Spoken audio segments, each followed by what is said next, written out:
All right, so here's the second question I have for you. One of the major themes of this book is about belonging, both what it means to belong and who gets to choose who belongs and who doesn't.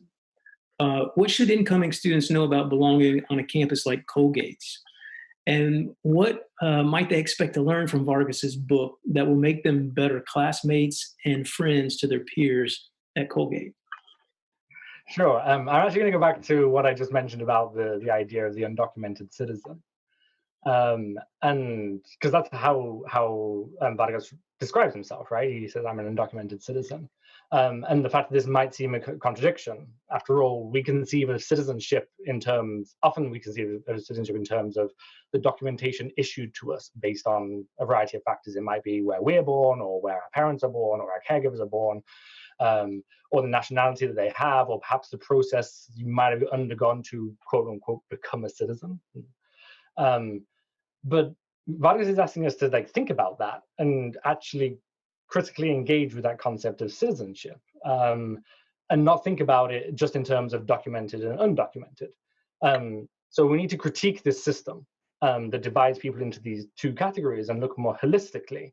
And then thinking about that to do with Colgate, I'm not sure he gives us answers, but he does demonstrate that citizenship and belonging aren't abstract notions, aren't singular ideas.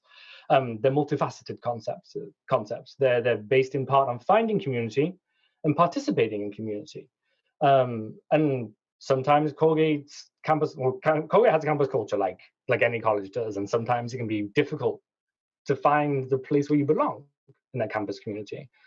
But for me, I think one important step is to remember that that folks participate in many different communities that make up Colgate, and it's incumbent on us all to remember that it's incumbent on us all, regardless of our background, regardless of how we identify, regardless of which groups we feel affinity with, that it's up to us to actively engage with each other, and create an inclusive and diverse campus that recognizes and celebrates difference. And then with these differences, it's important to remember that folks' lived experiences are very different too, and not project our own expectations onto others based on perceptions of the groups they may belong to or not. So that's what I would say for Colgate in general. With this question, it's kind of difficult to extrapolate from a single person's experience of and narrating that as an undocumented citizen.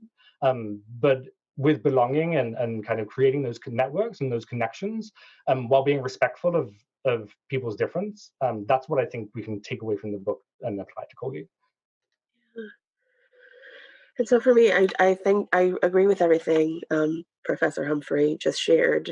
I'm thinking in terms of the book itself as things developed, and when folks read, they'll see how things develop. But as things develop, I think the writer became less, in my eyes, apologetic about who he was, and decided that it was no longer time for him to hide his own truth.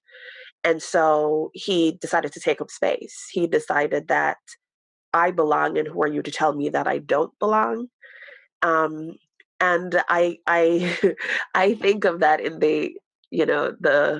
I think of that in related to Colgate in terms of, why does somebody have to tell you you belong?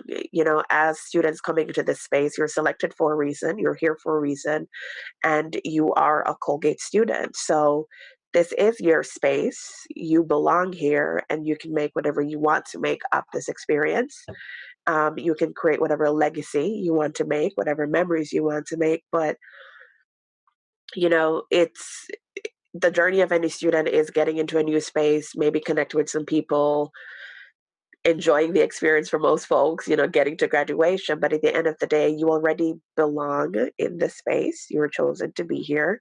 And I don't believe that anybody should tell, individuals, regardless of where they're from, socioeconomic status, whatever it is, whatever category, that they don't belong. And I hope that as folks read through this text and as they begin their journey at Colgate, that they do get to the point of being as unapologetic as this author and saying, I'm taking up space because I belong here. What about individual students? What can they do for their classmates, right? I think we could probably recognize students that will be peers that may be coming from often marginalized groups. Are there things that the classmates can do to support their other classmates and friends, peers? So, on campus, I do a couple of presentations a semester on bias, or I do a couple of presentations on campus around intent versus impact. And one of the things that stays consistent as I start these discussions with students, I'll start by saying, we're all good people, right? I walking into the space and I'm seeing you all here, and I'm assuming you're all good people. Raise your hand if you're not a good person. And I promise you, nobody ever raises their hand. And so I walk into to every space assuming that everybody is a good person. And I'm sure when you ask our incoming students or students in general if they're good people, most people will say yes. Good people care about other people. And throughout this text, the author introduces us to a lot of good people who cared about him, regardless of his status, regardless of his socioeconomic situation. There are folks who cared about him. And I saw, for students and what they can do for their fellow classmates or fellow community members, the first part of it is within yourself, be a good person.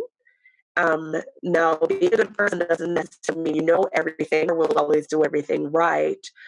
But with that recognition, I would encourage or students to learn more, to read more, to be open to understanding, to be open to new knowledge, to be open to new people, and recognize that we all don't know everything, and that's okay. There's work that goes into being good people and staying good people, and that's what we need in this community.